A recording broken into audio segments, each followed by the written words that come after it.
ဂျိုးပုကလေးတောက်ပနှင့်စัจ java လာဆွန်စားကန်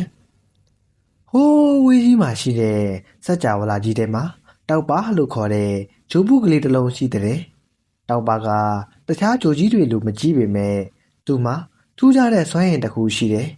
အဲ့ဒါကတော့သူကကလေးတွေကိုသိပ္ပံပညာနဲ့ကဘာကြီးအကြောင်းကိုသင်ပေးနိုင်တာပဲတညမှာတော့တောက်ပါဟာသမီးလေးရဲ့အိမ်မက်ထဲကိုအာကာသရင်မြန်လေးတစ်စီးလွှတ်လိုက်ပြီးတော့ဖိတ်ခေါ်လိုက်တယ်။သမီးလေးရေစัจ java လာတဲ့ကအံ့ဩစရာလေးတွေကိုတွားကြည့်ရအောင်နဲ့။သမီးလေးနဲ့တောက်ပါတို့ဟာ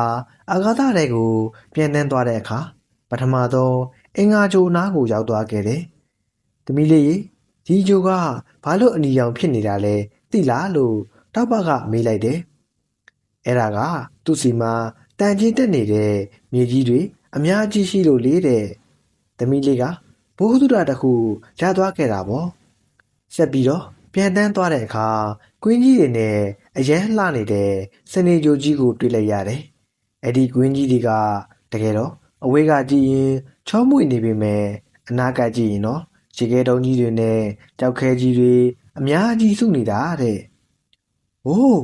ရေခဲကွင်းကြီးပါလားလို့သမီးလေးကသဘောကျပြီးတော့အော်ပြောလိုက်တယ်လေ။စัจ java လာတဲ့ကနေအိမ်အပြန်လမ်းမှာတောက်ပါကသမီးလေးကိုကဘာမြေကြီးကိုအဝေးကနေပြလိုက်တယ်။သမီးလေးတို့ရဲ့ကဘာကြီးကအပြာရောင်လေးနဲ့ဘလောက်လှလဲကြည့်သမ်းမအောင်။ဒါပေမဲ့ကဘာကြီးရဲ့တနေရာမှာတိမ်တိုင်မဲကြီးတွေဖုံးနေတာကိုသမီးလေးမြင်လိုက်ရတယ်။အဲ့ဒါကလူတွေကတပင်တွေကိုခုတ်အမိုက်တွေကိုစီးကမ်းမဲ့ပြစ်နေကြလို့ကဘာကြီးက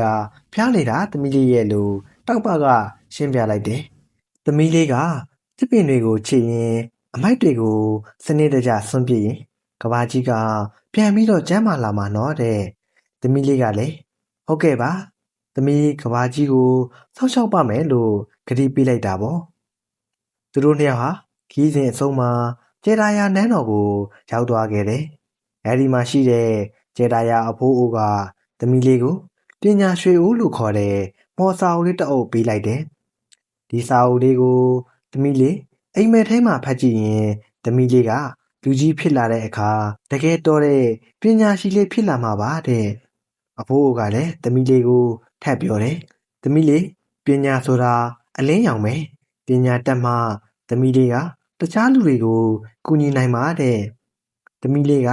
စာအုပ်လေးကိုရင်ဘတ်မှာပွေ့ပိုက်ပြီးတော့အရန်ကိုပျော်ရွှင်သွားခဲ့တယ်လေအခုတော့အာဂါသရင်မြန်လေးကသမီးလေးရဲ့အခန်းထဲကိုပြန်ရောက်လာခဲ့ပါပြီ